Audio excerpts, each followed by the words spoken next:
Hello, everybody, and welcome to another episode of I Cast Fireball, an actual play 5e D&D adventure where we go through the campaign Tyranny of Dragons.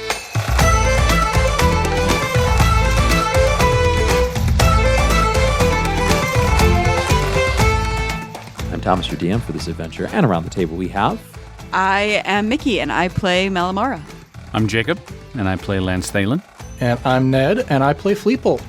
Untraditional intros. That must mean we're doing a word of recall, everybody. Surprise. We are doing a word of recall to go over some of your questions that you've submitted, either through Instagram, through the Discord, through our email account, to go over some very specific moments on the latest arc that we've had. So, similar to how we've done it in the past, we've broken them out into 3 sections. That's character-specific questions, the behind-the-scenes questions this time around, and what we've titled Lonely Thomas, which are the questions for the DM, pretty much. So what we're going to have happen is Ned is going to roll a fate die, which is a 3-sided die, for those that are unaware. And depending on what he rolls, we are going to be asking and answering a question from there.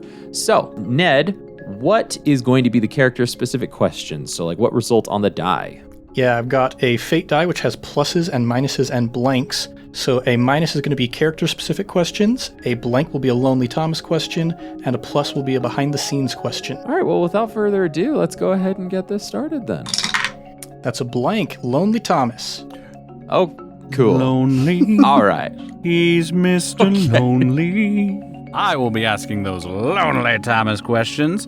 Thank you again to everyone who submitted them. Let's go ahead and go with... We're going to go with a question that was submitted by Hunter Williams. Thank you, Hunter. It said, Thomas, how long did you have the plan to switch Mal's patron, #spoilers, from Heir 2 to Bahamut? Yes, so...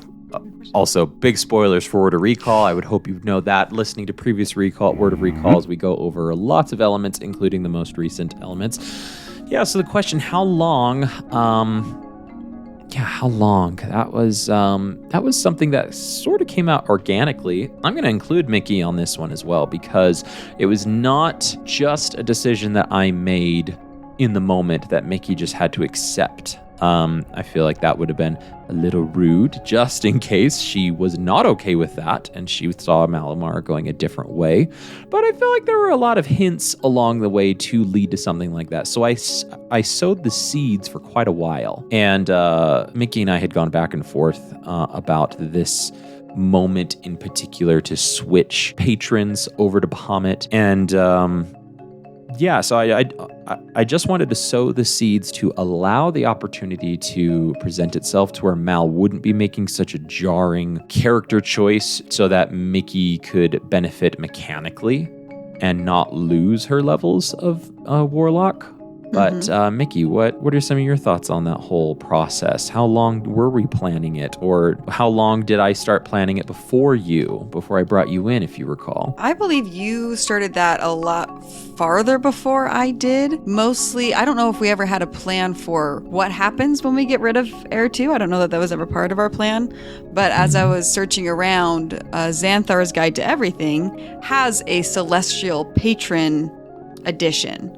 Mm-hmm. And so since it was a newer subclass than what's in the original handbook, it felt very natural to, well, maybe instead of just removing the Warlock levels and going into do just Barbarian, maybe since we had this encounter with Bahamut, maybe she's influenced by that. Maybe that came in and overtook her magic and all of that. And so once I found the Celestial Patron, I think I posed that to Thomas and was like, hey, what if Bahamut then comes in and does that? And we had some back and forth about the Celestial Patron and the things and feats and abilities and all that comes with that, if that would be a good match to just flip so that, yeah, everything we've built up with Malamar as a Warlock wasn't just erased, it just was filled in with a celestial being.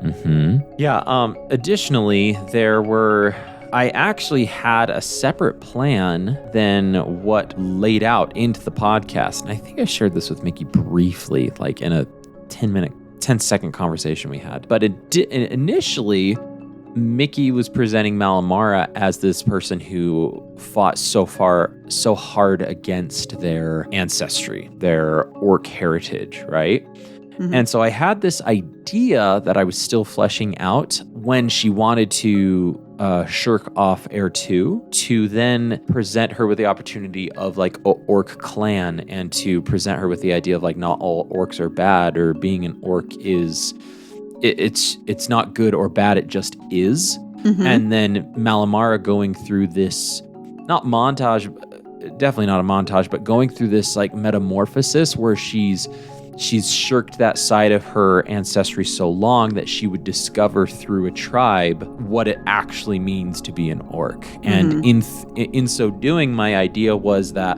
in accepting both halves of her, that she would then be able to find the power either within herself to fuel this power that she had lost by shirking off Heir 2, or to maybe even have a orc matronly mother be her patron at that point as her bond to her orc side.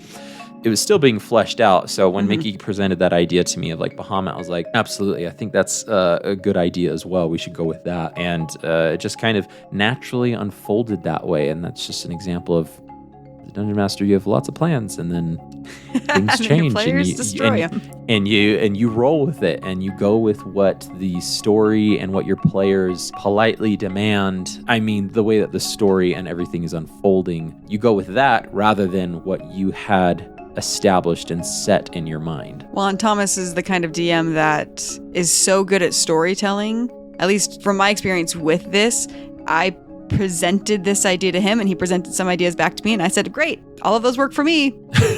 Whatever you want to do, let's just do it. Because there's a lot of that is Malamara is happening in real time, right? So we're RPing in real time.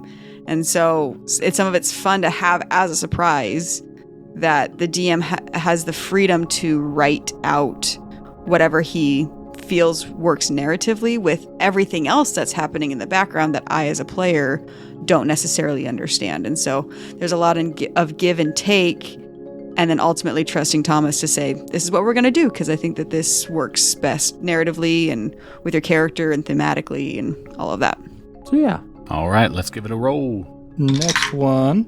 That's another blank. Thomas part 2. Okay. Lonely. He's Mr. Lonely. All right, I'm actually going to go to a question. Most of these questions center around very much our kind of the final steps that we've been on. But this one actually is a little bit of a cutback. This goes all the way back to episode 72. If you recall in episode 72, this, by the way, was submitted by Charles Florman. Thank you, Charles. This says, shout out to you, Charles. The countdown. Our intrepid heroes are trying to stomp a rocket. It's when we're on that rocket with the cult, weird janitor cult thing. And this is at the end, they are presented with a lever and three positions. It is heavily implied that one of them will stop the rocket, and our heroes don't seem to know what the other options do. My question is this: what was the logic puzzle surrounding that choice? Was there any way the party was supposed to be able to figure out which position did it, or was it always supposed to be a guess? Thomas? Yeah, so there was that's a good point. There was an option for them to find out what position did what. I can't exactly remember, but I do know it was downstairs in the room with Stonky. It might have been on his person. It might have been in that room somewhere. And it was literally written on a piece of paper for Stonky because he was forgetful and crazy, which was very apparent. And so he had written some of the stuff down, or it might have been in his office, actually. I think it actually was in his office that you guys broke into while the countdown was going on. It was on the floor just below. Regardless, that was the idea. And this actually adventure, I didn't edit it at all when I took it from the module that I took it from. I took it from Candlekeep Mysteries, which I think we've talked about before, and I just inserted it because it was a moment in the campaign where we had just gone through some really heavy stuff with the Bloody Bull, and right before then we had the whole Ralph arc, and so it was very emotionally weighing on me as a dungeon master, and I was like, oh gosh, and so I needed some levity to just be chaotic and goofy as a dungeon master, and I was like, this is a perfect opportunity for it. So I didn't edit it whatsoever. I just wanted to see what would happen if I just like directly as written every single thing. And so there definitely, I feel like looking in hindsight, there definitely should have been maybe a little bit more opportunity to either for the players to have figured something out, and maybe I could have added something, or to be like, oh, well, maybe this means that. But the adventure as written is just meant to be random in and of itself. That's why everybody was named like Alpaca Macadamia Nut and things like that, because it was just meant to be a literally insane adventure that made little to no sense as well. So that was fun. I was excited for the very real possibility of each of you getting shot into space and then us going into Spelljammer randomly. So that would have been very fun. That's so crazy to go through, but I think that would have heavily sidestepped the narrative that we were establishing of Tyranny of Dragons at that point. So I don't think that would have benefited much. So. Well, question number 3. What do we got? That's another blank. Lonely. Oh my gosh. This is the last blank we're going to do for a little bit. No, fate decides all things, Thomas. Fate decides. The fate died has decided. Goodness gracious. All right, lay it on me. Alrighty, let's see here. We have a couple questions that center all together, so I want to make sure, I'm going to save those kind of for last. I want to make sure I'm asking kind of the outlier questions before we get to kind of the chunk that a lot of these are around. Oh, this one, okay, speaking of callbacks, we did an episode 72. Okay, let's rewind all the way back to the Caldera from Greenest. This actually is a question around that. This is from definitely not Batman 72. Thank you, definitely not Batman 72. I can't imagine there's 72 of you that are admitting that, but okay. It says, what happened to, and I'm going to mispronounce it, I think, Ildrex, the grizzled human cultist leader. He was the one who, at the kind of caldera near Greenest, he was the one who kind of started to take our side a little bit, and Lance was supposed to be helping find out who was maybe betraying the camp. He was in the tent. This is what definitely not Batman 72 is saying. He was in the tent with Mondath and Balam and everybody, but then he was never in the initiative order. I really liked his character and was sad that he seemed to disappear. Thomas, what happened to this intricately carved NPC that you tossed to the gutter? So this one's an instance of a dungeon master experiencing panic in real time. And I can't remember if I've shared this, but when they decided to attack Mondath and all of that started going down with Resmir, not Resmir, the other dragon. Oh my gosh, the one that that almost killed Fleeple. Langdorosa, thank you. When all of that was going down and they're like, all right, Moonbeam, boom, we're starting this initiative. I don't know why or how I didn't anticipate this. For some reason, I didn't anticipate a fight breaking out. And so I very frantically had to create a makeshift map on Roll20 for my players to visualize what was going on in this battle instead of theater of the mind. And Ildrex, unfortunately, got lost in the fray of that. I was focused on Langdorosa, Mondath, the two guards, the halfling, sneaky halfling, So that was what happened with Ildrex there. I haven't brought Ildrex back he's been a little bit in the back of my mind, but there's so many definitive things that happened in the Caldera that I kind of viewed the Jank Squad's approach to that as like it's in the past, out of sight, out of mind. But Ildrex himself was very hurt actually by the deception that the Jank Squad pulled over on him, and Lance Thalen being the big culprit of that. So in my mind, I just kind of viewed Ildrex as this hurt NPC and like being like, I don't even want to talk to them. I don't even want to see the Jank Squad like don't even give me an opportunity. Don't even give me an opportunity to see them because it hurt too much. So that's sort of like the subconscious or unconscious decision I made with Ildrix. But you're right. He is a very interesting NPC, and it would be fun to see him again. I would like to think that after the whole battle, he somehow survived. He's like, I gotta get out of this cult life. I'm old. I gotta retire. And he like showed up in Greenest after we left, like a week or two later, and he's just like, I'm new to the area, yeah. And now he's just like the carrot salesman. Like he has a little carrot farm on the edge of town. Bevan's He brings all it in. I had this great waiter and I lost him and I need someone to replace him.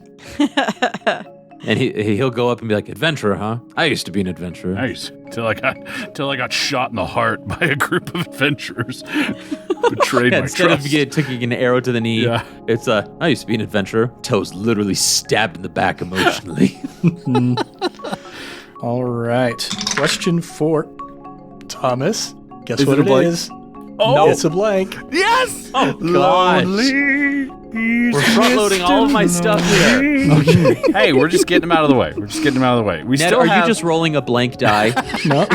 Are there three No, sides what? on that die? What are you talking Blank, about? blank, blank, blank. Okay, we have a couple more questions still for Lonely Thomas. This one again is an outlier. There's 3 that center on one specific event. I'm saving those for last. This one is rewinding all the way back to not past Greenest, obviously that's the beginning of it, but we're gonna go to the Josh arc, the Ralph Josh. Josh arc. This is specifically about that special sword, Jeremy. This is from Katie Floorman. She says, with an exclamation Shout point, out to you, Katie. tell us more about Jeremy. That's it. And that's the question there. Not a question. Gosh, Jeremy was demand. fun. Yeah, that was a demand. That was a Jeremy was a lot of fun. And we shared a little bit in the Word of Recall with Josh, but Josh was just like really not adamant, but like, man, it'd be so cool if I have like a sentient sword. I would love a sentient sword. And I'm like, yes, and I will provide Yes, it. and I don't know what gave him that idea. I think he was just like, I just would really like this sentient sword. I like the idea. I mean, I like the idea too. One, I mean, we've got the actual play example of Critical Role with Grog and his sentient sword. I also read a lot of Sanderson, which may be a surprise to some of our listeners. Just kidding. And spoilers, is a sentient sword in one of those stories. And it is just so much fun. So I took a lot of inspiration actually from Sanderson with this sentient sword. Not to the extent, but I wanted to...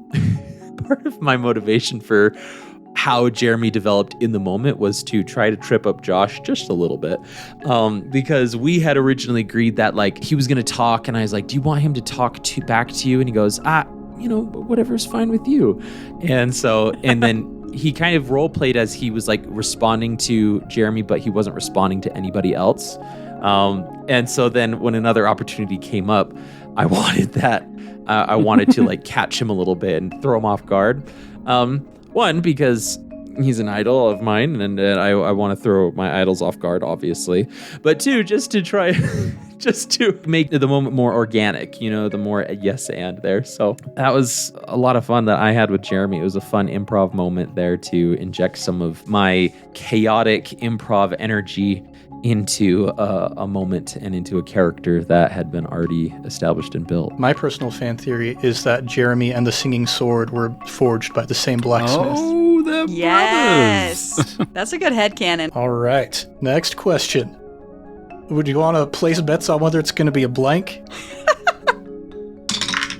That's a minus. Character-specific question. Oh, thank heavens! This comes from Elizabeth McDowell. This is for Mickey. Shout out to you, Elizabeth. And this is probably also going to be a little bit for Thomas as well. But did you know that the orcs didn't actually kill Malamar's clan? If so, did you know who it was that had lied to you? Also, if you knew these things, how long have you known? So if you've never listened to a Word of Our Recall before, I am a player that writes 8 pages of backstory, and this was originally in her backstory.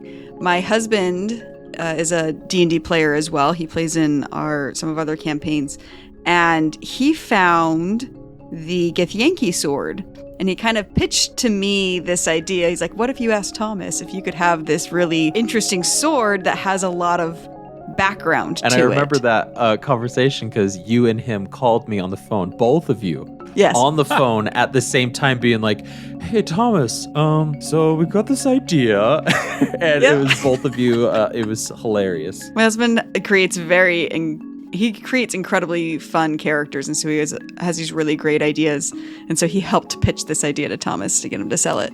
And the whole point of the sword was I liked this idea that something was coming for the party, but the party had no idea that they were in danger. It was kind of always on the back burner, and then once we first hit with the Githyanki, we kind of knew what was coming, and then the audience would know, and the characters would slowly find out how in danger that they were. And one of the things that Thomas asked us originally was kind of to give an arc for a character where we saw our character to kind of go, obviously being able to be flexible and change it. And I wrote a full hero's journey, detailed background of how I wanted Mal's character's arc to kind of go, knowing it might not happen that way, but that was a big part of it. It started with her village being destroyed, and that set her off on the adventure, and she had this prejudice against these half-orcs because naturally that's who she would think it destroyed.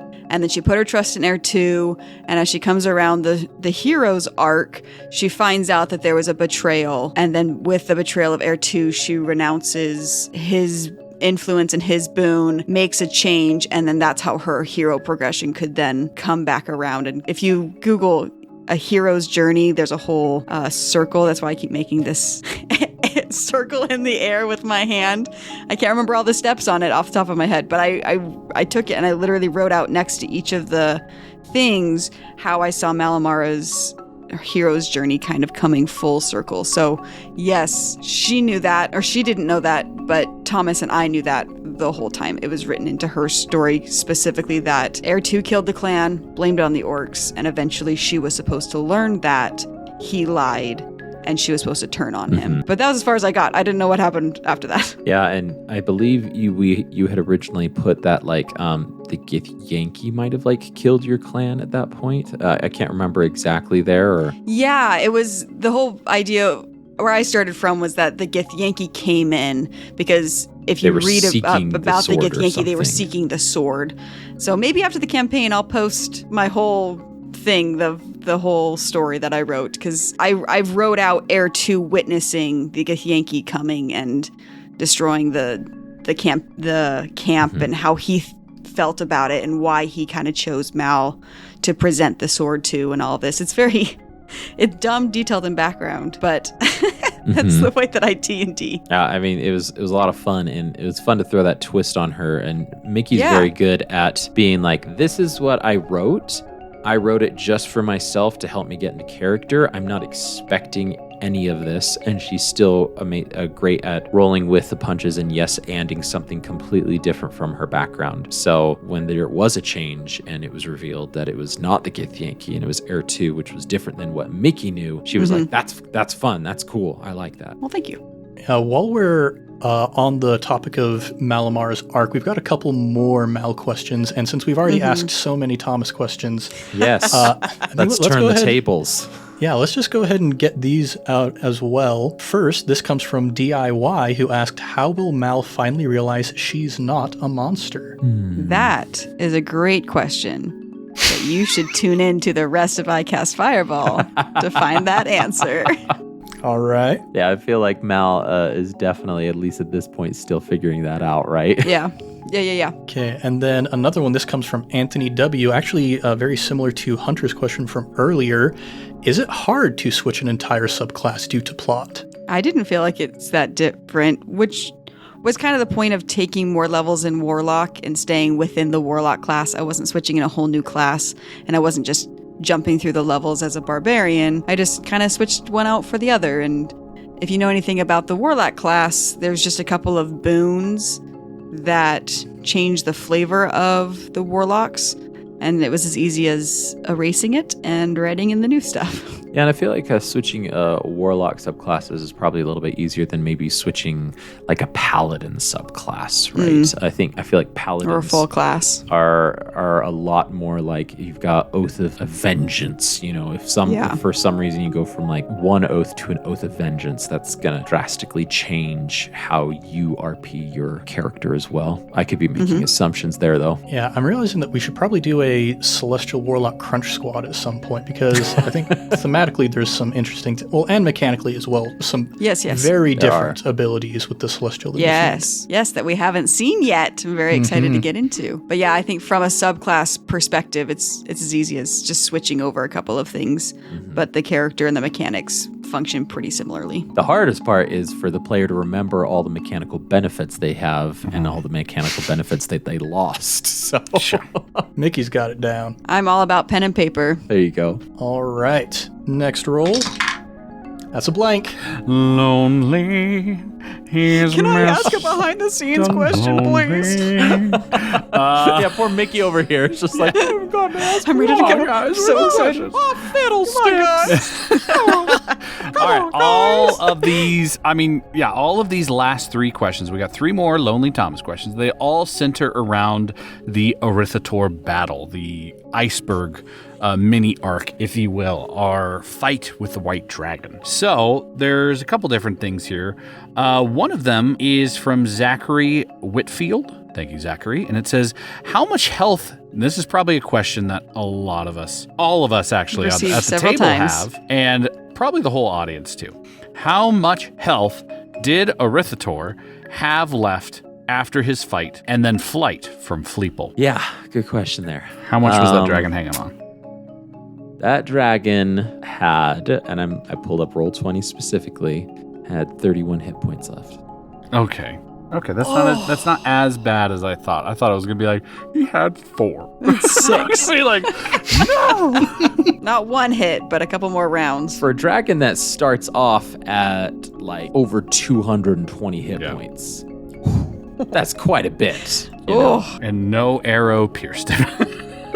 And no, pierced his side. Oh, you're sad, Rose. So sad. It was beautiful. It led to good character moments, but oh man, that would probably another round would have taken him down. Yeah, honestly, with how much damage Fleeple was doing, like another round could have really taken that out, or like some 2 solid rounds there. Certainly one round if it was all 3 of you, it would have been like, bam, one more round of that and you guys would have had him. I'm positive. Yeah, even if like Fleeple had gotten in 1 round of attacks as the sperm whale, because like its bite attack, it has multi-attack, 1 bite attack and 1 tail attack. The bite attack does an average of 21 damage and the tail attack does an average of 18 damage. Yeah.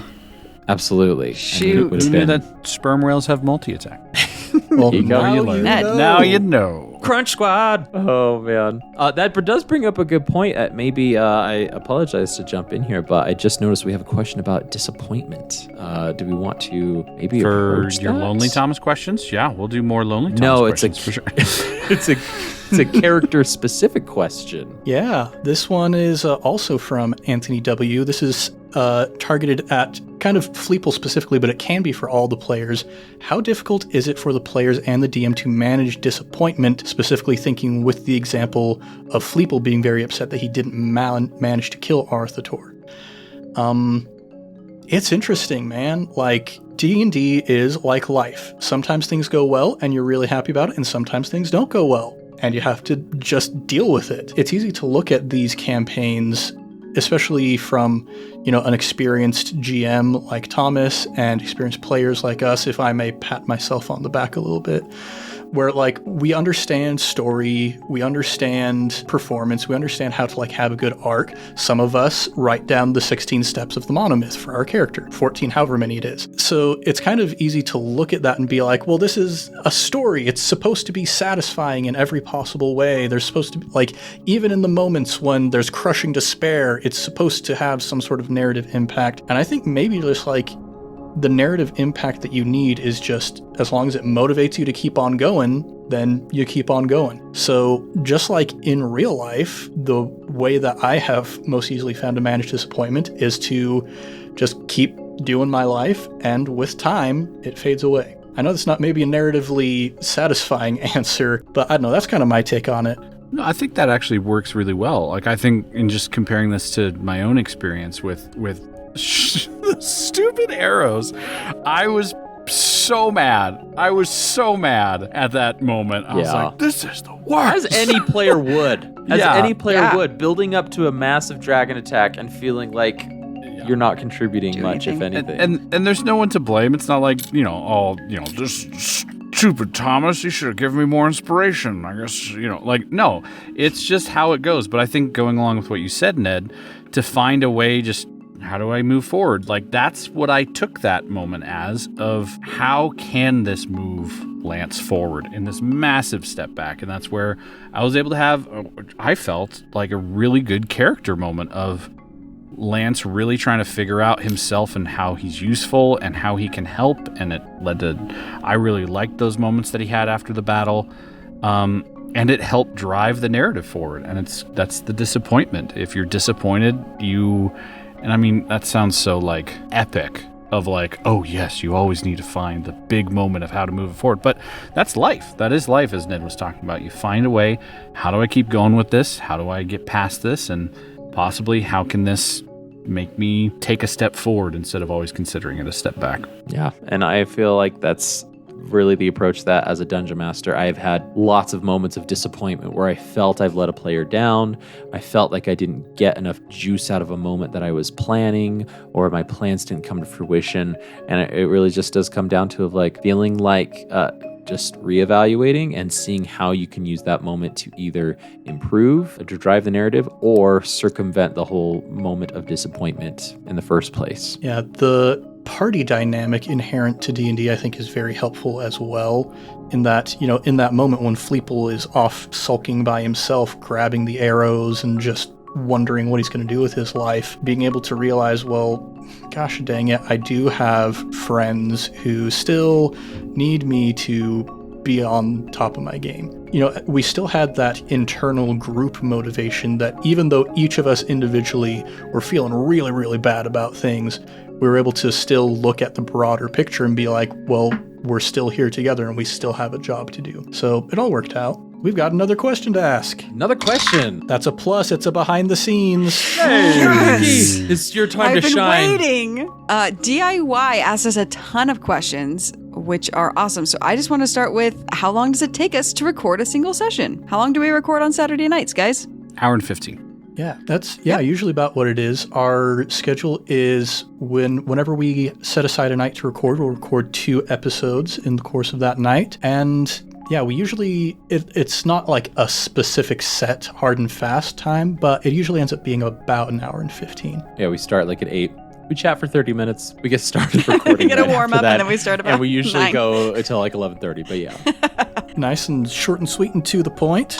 Next, a minus. Okay, let's get a quick one out of the way. What is Fleeple's favorite cheese? That comes from Hunter Williams. Fleeple, if we're looking at cheeses that I myself am familiar with, Fleeple he's going to want something weird, something funky, so we're probably looking at like a Gorgonzola, something in the moldy kind of family, maybe a Stilton. I haven't had Stilton myself, but it's just like that blue cheese flavor to the nth extreme. I mean, Fleeple, I think he would really enjoy something called Kasumartsu, which is illegal to eat in the United States. We talked about this a little bit in Miceborne. Is that why?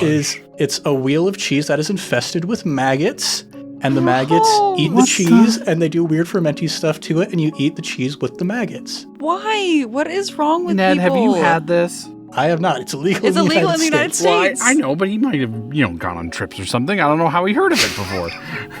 Might have hopped on over to Canada. Yeah, they do crazy things over there. I've got my sources. I'll get myself some tonka beans and some horse meat and some Ned food. heads over to Canada. He's like, I'm going to eat this maggot cheese, and if I get sick, universal health care. Bam. Oh yeah, it'll be great.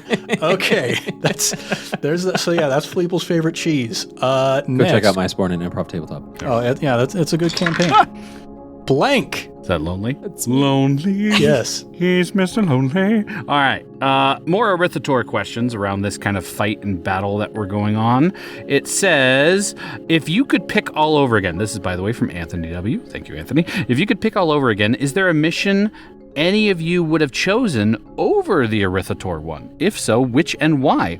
Or if you don't know the details, Thomas, which would have been the most fun to DM if you could pick the different one? I will say for myself, just with this question, I'd say that the druids would have been fun because we've never really explored druidism in our campaign, even though we have a druid literally with us. We've never really actually What do you mean? Fleep was a cleric.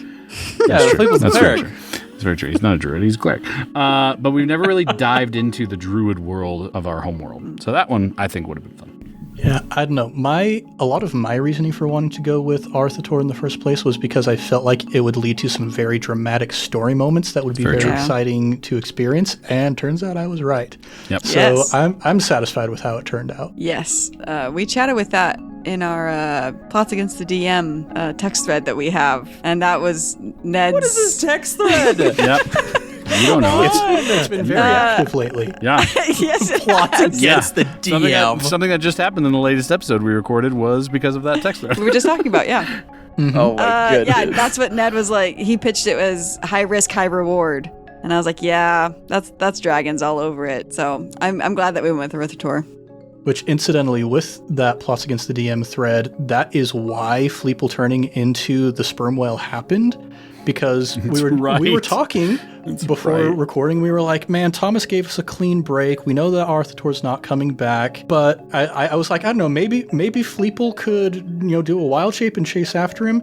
And they were like, yeah, do it. And I believe my exact words were, don't tempt me, I'll do it. Yep. And we did. And we almost killed Fleeple. There we go. Everyone said, screw it. He initially talked about transforming into a octopus, and we talked about him having the dragon slaying sword and jumping in one of his tentacles.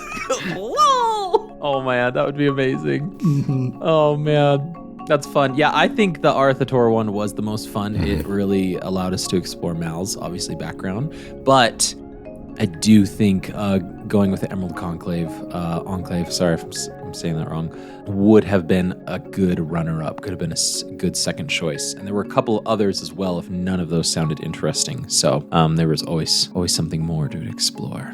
Very nice. All right, next question. That's a blank. This is our last All right, this is the Thomas last question. one. Thomas is done. This is the loaded Lonely. dice is what it is. He's Mr. Lonely. All right, last one. This is about Makath, the tiefling magic user. This is from Ori. That is who submitted this question. Thank you, Ori, if I'm pronouncing that wrong. I'm sorry. O-R-Y. Did Makath, the tiefling magic user in the Dragon Cave, have a full NPC character sheet, or was it just a name and a class, Thomas? Yeah, this was a full-on NPC character sheet. This was actually a provided NPC in the Tyranny of Dragons book. So, spell list, which is one of the reasons why when Makath was like, I'm not really like an attack sort of like wizard. And Lance was like, are you kidding me? I was like, no, I'm not. I'm looking at their character sheet right now. And really they are not. not an attack. You do not want them with you. Please They'll be don't like, take them down there. comprehend languages. I understand what it's saying. I understand this pain. Yeah, so Makath was provided, thankfully, in case you did want them or in case the battles with the trolls went differently, things like that. Makath was a fun one to RP because I was like, who willingly stays with a dragon under threat every single day for like 3 years? That's a very interesting person or just strange person. So it was fun to think that through. All right, Thomas, I've changed my fate die. We're using a different one this time. However, since we're out of Lonely Thomas questions, we're going to have blanks be behind the scenes questions. So that's a plus behind the scenes. I thought I was going to, I really wanted it to be a blank again. If it's all right with you guys, I'm actually I'm going to combine two of the questions and answer one really quickly just because it's super fast. DIY, thank you again. How much do you guys filter out in post? I'm going to answer this because I am the editor. Like we talked about earlier, our recordings go about an hour 15, and then we try and find a button to end on. And I take all of that and I edit it all together and take out all the extra sounds and our silly jokes that don't mesh with the flow and all of that. And then I truncate the silence, and at that point, it shrinks about 10 minutes, usually, between 5 to 10 minutes of extra pauses and riffraff that I have to cut out. And she's very good at this, I'm going to testify to, because I remember listening to a specific moment, just replaying it back after we recorded it, and I was like, oh, that's good. And then I listened to Mickey doing it, and probably like I can't name a time, but like it was cut so well and so fast. I'm like, man, we recorded that, and it was like a lot of like, okay, and it was just like bam, bam, bam. Like we sound so clever that we have all of this ready to go right away. And she's like, nope, half a second cut, boom, so she's very good at it. I think that's a big reason why we haven't released our raw recordings Yes, for our audio, because There's a lot. you guys would be so bored. There's a lot of Yes. pauses. He's so Yep. unengaged. Yep. And that's the thing, with that's the the raw interesting thing about recordings. like creating content and storytelling is we allow a lot of space for pauses and emotion and things like that. Particularly Lance's character takes a lot of pauses in his speech. And then I take that and snip out a couple of little minute seconds here and there, here and there, and here and there, so that we keep the pace going forward, but that doesn't hinder Jake as an actor when he is originally portraying it. And I think that that's something really beneficial about podcasting it, is that he has the freedom to take the time he wants. And then I, as the editor, can go in and say, we can clean this up a little bit for the listeners, but that didn't hinder the actor's choice, which I think is awesome. And we were just talking about, I'm going to combine these last two questions because we were just talking about our Plots Against the DM text thread that we have. DIY asked, do you guys get time to think about what you're going to say or do in advance?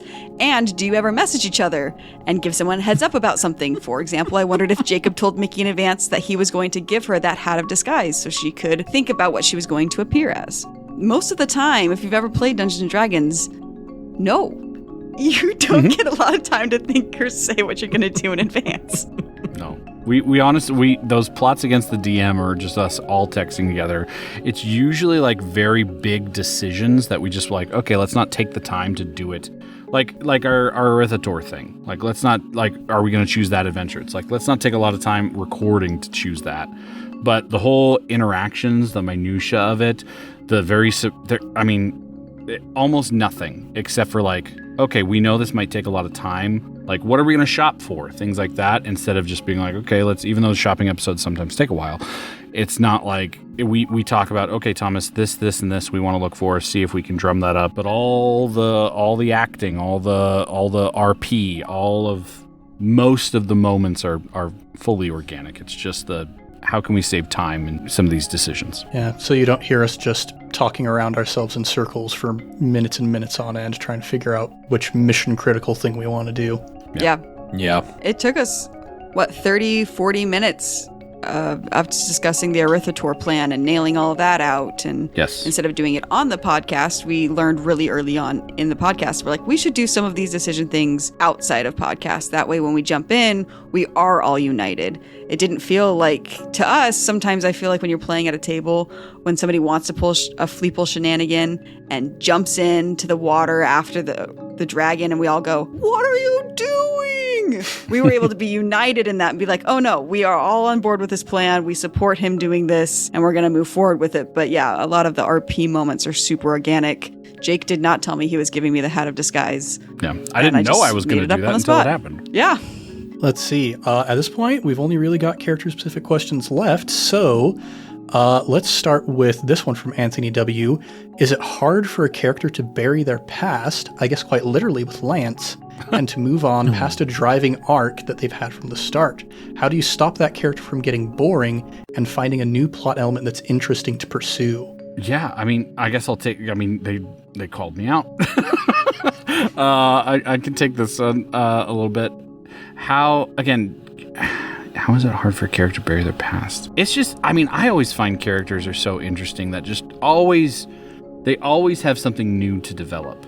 There's something new to explore. Even with Lance, like, burying his past, they're still, okay, how does he move on from that? Now that he's finally not, emo boy in the corner.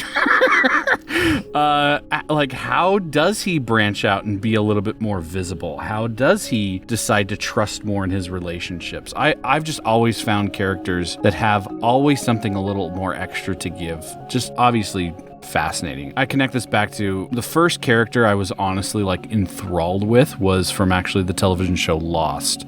And Lost has many flaws. I will especially near the end, I will grant it that. But the character of Ben Linus, who's the villain in like the first big arc of it, he's the guy who's with the others. He's that actor who I looked it up just to make sure I could know his name. His name is Michael Emerson. That guy blew my mind away when I was a young teen. He's really because good. I just never seen that level of like, oh my gosh, he seemed like the nicest guy, and then he turns out to be the most evil guy, and then he's a complicated guy, and then I like him, and then, oh, you suck. And it's just so like building on more and more that you can always find new angles to go with. That's what I like to do with characters. Yeah, it's interesting. With Fleeple, there was quite a while there where I did worry that he was starting to get a little boring. I was starting to feel a little bored playing him, because there actually have been times when I think I've told everybody else in the cast, like when we were starting to think of which plot hooks do we want to follow to move the story forward, I straight up said, I feel like Fleeple is kind of like done. I mean, obviously he still has to stop the cult, but he feels really good about like where his relationship is with Bahamut and how he feels about his zealotry and whatnot. But then you almost die underneath an iceberg and things change a little bit. So I think, just keeping a character from getting boring is just, have your DM almost kill your character. But it's Gladly. It's doing things that take your character out of their comfort zone a little bit, that will stretch them and, help them get some new perspectives on things. Well, we are running a little long on this word of recall. We have a few more questions, but we're going to save them for another time because we're going to wrap up with Captain Blue Nova asked what all of our favorite campaign moment is up to this point. We're going on 95 episodes. We just released episode 95. So 95 episodes of the Jank Squad. What's your favorite campaign moment? For me, favorites are prone to change fairly quickly. But the one that comes to my mind right now is the fight where we're falling down a cliff with Josh. Yeah, that's a hard one to beat. Yeah, it started out so chaotic. None of us knew what we were doing. Like, none of us. We were all just like, gosh, we're all trying to do different things and we're not really communicating all that well, actually. Ned's like, I'm a horse. Yeah. I'm a horse in the sky. Yeah, and then we start falling out of a window and we're like, yeah, we got to pull this together or we're all going to die. And it worked. Yeah. Mm-hmm. It worked out so much better than any of us could have. Well, it didn't work out the way that Thomas hoped it was going to work out because we killed 2 NPCs who were supposed to show up later in the campaign. Wrath Modar! Come on! But the fact that we took it from such a wild, unpredictable situation and turned it into this like parallel play moment of the sun shining behind Fleeple and Malamar descending down to the depths wreathed in flame, it was just like, it was so beautiful. And the anime swing just is the cherry on top. I feel like that moment it could be, I mean, if we ever commission art, I feel like that moment that you described of like Fleeple ascending and Mal descending, both killing their enemies, but in their respective like ways and in their respective belief system, like that could be a really powerful moment. And Lance just fighting with there. Ralph. In the middle. And then Lance like, get off give me! Stop it, Ralph! Oh, man. One of my favorite moments in the campaign was in the Caldera, the final battle with Mondath. I spent a lot of time on Mondath just because I felt she was very boring in a battle sense, and I was like, all right, this is where I'm going to kill my players. And And it was the very first like big homebrew item that I had created ever. And I was like, gosh, I hope this works without like workshopping it as well, and seeing how it did in battle and seeing how everybody reacted to it and how close to death we became and how that brought the characters together, I thought was like, it was just all like such a magnificent moment that still resonates with me, being like, oh my gosh, I can't believe that worked. And as a dungeon master, that's the most fun that you have, is when you try to throw stuff against the wall, be like, I hope this works. And when you take that risk, being like, gosh, this might not work at all. And then it does, you're like, oh, brilliant. I would have to say my favorite, I mean, there's so many good ones. And especially that one Ned pointed out is just probably a highlight of the whole thing. Just so good. My favorite moments, campaign moments, are when there is character conflict. I just eat that up for breakfast, lunch, and dinner. And I remember it was so interesting. It was early on in the campaign. I think it was around the Caldera. And I remember, like, you have to do this, to tell these stories and have, like, character conflict can motivate so much going forward if it's done in the right way. It could lead to a lot of just fighting and, okay, well, my character's cooler than your character, and and it can lead to a lot of potentially tension in a party or in the players. And there was a moment in the Caldera where I remember there was tension going on with like how Lance was approaching things and how Fleepa was approaching things and how Malamara was approaching things. And at some point we were able to, it was, I think, the first time we did it, where we found a way to move the story forward with a conflict. And I remember Ned actually texting, I think, everybody and saying, like, I was worried that this was just going to slow us up. And he said, I love the direction we're going with it. Like, I can see how much this is going to help the story and help the characters and help us move forward. And I just love those moments where we have, like, disagreements. And that's why I say it's so crucial to have a good group, because we have learned very quickly to trust each other. That me doing this, even though it seems like it might be going against your character, I'm doing it not just because I want to, I'm doing it because I think it can really help propel the story forward.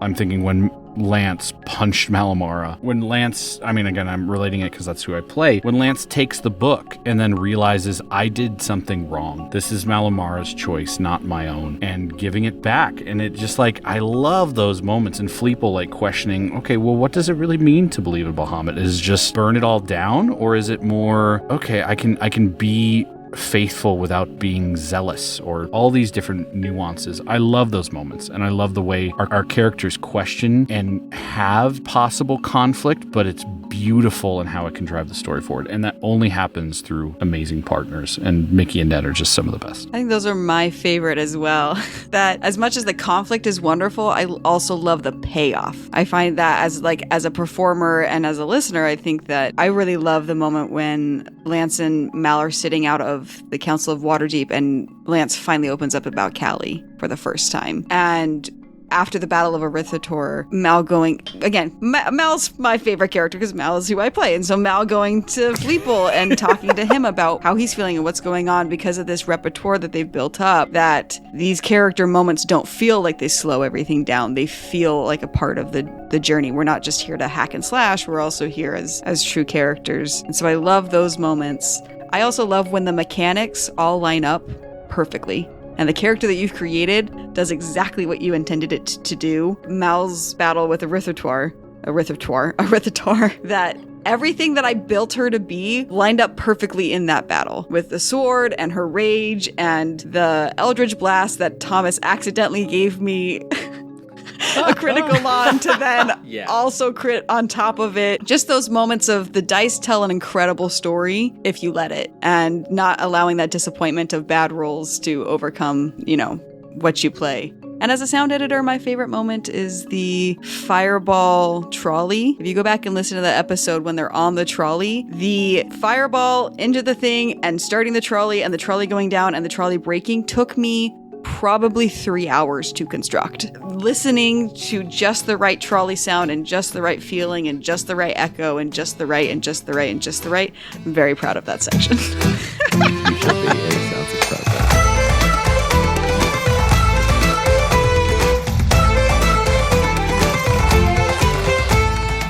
Well, everybody, this has been another Word of Recall. Thank you so much for sending in your questions, your requests, your demands. In your case, Katie, but we are just tickled pink that that anybody would send us anything, and we just love talking about this world that we've been working so hard to create. So, as always, Jacob, Ned, Mickey, thank you so much for joining on this Word of Recall episode. And listeners, thank you. Thank you for your questions. Thank you for joining in. Don't forget to leave us a 5-star review if you haven't, or if you can sneak in a second one, that would be fantastic. If you reach out to us on our social media pages at iCastFireball20, at Twitter, Instagram, Facebook, YouTube, obviously our Patreon that we've got, patreon.com/iCastFireball20, where you can get the visual version of this episode that we are publishing as bonus content, or you can jump into our Discord exclusive there, where you can shoot these questions off rapid fire, and you don't have to wait till a Word of Recall episode for us to answer these questions. So go check that out and see if those tiers work for you. Want to shout out Improv Tabletop. We've already talked about Mistborn, which you should definitely go check out, because I am a Sanderson lover and an Improv Tabletop lover here. So they've got amazing one-shot, I'll call them one-shot, they're really 4-shot mini campaigns, and they're doing them now live. They are coming out very, very soon, so go check them out. Lastly, don't forget to like, subscribe, and share with your friends and fellow wacky adventurers. But until next time, I'm Thomas, your DM, and around the table we have... My name is Mickey, and I play Malamara. My name's Jacob, and I play Lance Thalen. It's your boy Ned. I'm here as Fleetpool. Wow, wow, wow. Wow. Let's keep that fire going, everybody, and we'll see you all next time.